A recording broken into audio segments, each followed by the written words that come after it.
तो आज का जो टॉपिक हमारा रहेगा वो है default accounting allocations. Default accounting allocations एक ऐसा कॉन्सेप्ट, एक ऐसा टॉपिक है टैली प्राइम के अंदर जिसको यूज़ करने के बाद सबसे आपको जो बड़ा फ़ायदा होने वाला है, सबसे जो खास आपका कॉन्सेप्ट रहेगा वो है टाइम सेविंग। यानी आज इस ऑप्शन को जब आप यूज़ करेंगे डिफ़ॉल्ट अकाउंटिंग एलोकेशन को, तो आपका जो काम आप कर रहे हैं उस काम को करने में आपकी जो टाइम की सेविंग है वो होने वाली है। आपका जो एंट्रीज का कॉन्सेप्ट है वो फास्ट होने वाला है और सबसे बड़ी बात, अब आपका काम और भी इजी होने वाला है यदि आप डिफ़ॉल्ट अकाउंटिंग एलोकेशन को समझ लेते हैं तो उसके बाद की बात है।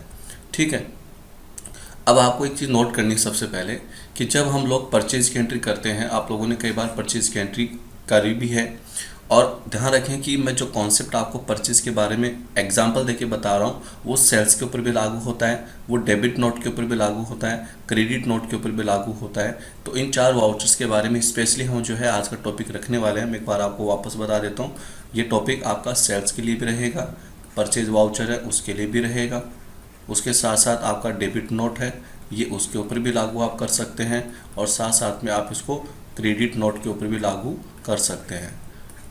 राइट, अब देखिए कॉन्सेप्ट क्या है कि जब आप परचेज की एंट्री करते हैं तो आप सप्लाई इनवॉइस नंबर है, पार्टी का अकाउंट नेम है, परचेज लेजर है, नेम ऑफ आइटम है, क्वांटिटी रेट वगैरह, ये सभी चीज़ें आप देते हैं। लेकिन अब समझना ये है आपको कि यहाँ पर इस जगह आने के बाद आपको जीएसटी है वो लगाना होता है। तो यहाँ जब परचेज की बात करें तो परचेज में इनपुट सी जीएसटी और इनपुट एच जीएसटी, इन 2 चीज़ों पर आप विचार करें। और विचार आपको क्या करना है कि ये जो input C GST, input H GST के जो 2 लेजर हैं ये अपने आप यहाँ पर आते हैं या हम खुद इनको सेलेक्ट करते हैं। तो आपका आंसर ये आएगा कि इनको हम खुद ही यहाँ पर सेलेक्ट करते हैं, यानी यहाँ आने के बाद इन दोनों लेजर्स को हम खुद सेलेक्ट करते हैं।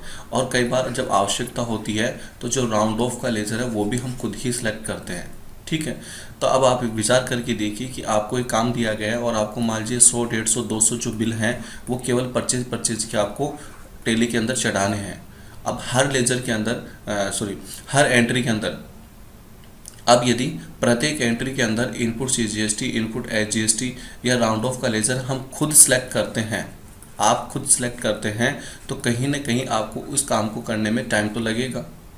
ठीक है, टाइम के साथ साथ आपकी मेहनत भी लग रही है। तो आज का जो कॉन्सेप्ट है उसको यदि आप क्लियर कर लेते हैं तो ये जो input C GST, input H GST या फिर राउंड ऑफ का जो लेजर है वो आपको सेलेक्ट नहीं करना होगा, ये क्या होगा, ऑटोमेटिक आ जाएगा। क्या आ जाएगा, ऑटोमेटिक। ठीक है, थोड़ा और आगे बढ़ते हैं कॉन्सेप्ट को क्लियर करने के लिए। तो आज आपको क्या करना है, सबसे पहले गेटवे ऑफ टैली पर आना है। यहाँ आने के बाद आपको एल्टर ऑप्शन में चलना है, एंटर बटन यहाँ पर प्रेस करना है एल्टर में जाने के बाद आपको वाउचर टाइप को सिलेक्ट करना होगा। वाउचर टाइप को सिलेक्ट करने के बाद में आपको वाउचर कौन सा सिलेक्ट करना है, परचेज का, क्योंकि अभी जो मैं एग्जांपल ले रहा हूँ वो परचेज के अकॉर्डिंग है। ठीक है, एक बार वापस रिपीट कर देता हूँ, गेटवे ऑफ टैली पर रहेंगे, वहाँ से आपको एल्टर में चलना है, वाउचर टाइप में आपको चलना है, परचेज वाउचर को आपको सिलेक्ट करना है, एंटर बटन आपको प्रेस करना है, और इतना करने के बाद आपके परचेज की ये वाली जो डिटेल्स है वो आपके सामने होगी। ठीक है, इनमें से किसी भी डिटेल को आपको चेंज नहीं करना है, आपको आना है यहाँ पर इनेबल डिफ़ॉल्ट अकाउंटिंग एलोकेशंस। आज का हमारा पूरा कॉन्सेप्ट है वो इसके ऊपर रहेगा कि इनेबल डिफ़ॉल्ट अकाउंटिंग जो एलोकेशंस है, इस ऑप्शन को आप यस कर लीजिएगा। उसके बाद एक नया ऑप्शन और आ जाएगा, सेट और एल्टर डिफ़ॉल्ट अकाउंटिंग एंट्रीज, आप इस ऑप्शन को भी यस कर लेंगे।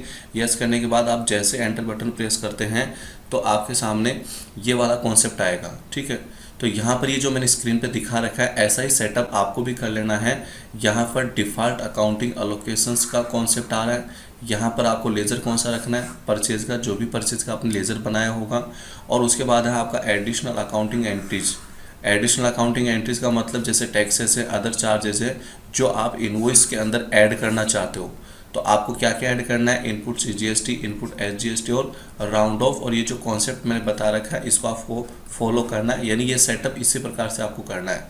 इतना सेटअप करने के बाद जब आप परचेज वाउचर को यहाँ पर एक्सेप्ट कर लेते हैं, परचेज वाउचर को एक्सेप्ट कर लेते हैं और आपको वापस रिटर्न होना है कहाँ पर, गेटवे ऑफ टैली पर। यानी इतना सेटअप करने के बाद, एक्सेप्ट करने के बाद आपको वापस कहाँ पर आना है, गेटवे ऑफ टैली पर आना है। गेटवे ऑफ टैली पर आने के बाद जब आप परचेज वाउचर में दोबारा जाएंगे तो परचेज वाउचर में आप देखेंगे, अभी थोड़ी देर पहले जो मैंने आपको परचेज की स्क्रीन दिखाई थी तो वहाँ आपने देखा था कि ये जो लेज़र आपके हैं ये ऑटोमेटिक नहीं आ रहे थे। अब ये पूरा सेटअप करने के बाद जो मैंने आपको पूरा प्रोसेस बताया, यदि ये सेटअप इसी तरीके से आप कर लेते हैं, उसके बाद जब आप परचेज़ की एंट्री करने के लिए परचेज़ वाउचर में जाएंगे तो आप देखेंगे कि कमाल की चीज़, एक बहुत अच्छी चीज़ कि ये लेज़र ऑलरेडी पहले से ही आपको वहाँ पर सिलेक्टेड मिल जाएंगे, यानी अब इनको आपको सिलेक्ट नहीं करना है, ये ऑटोमेटिक आपका काम हो जाएगा।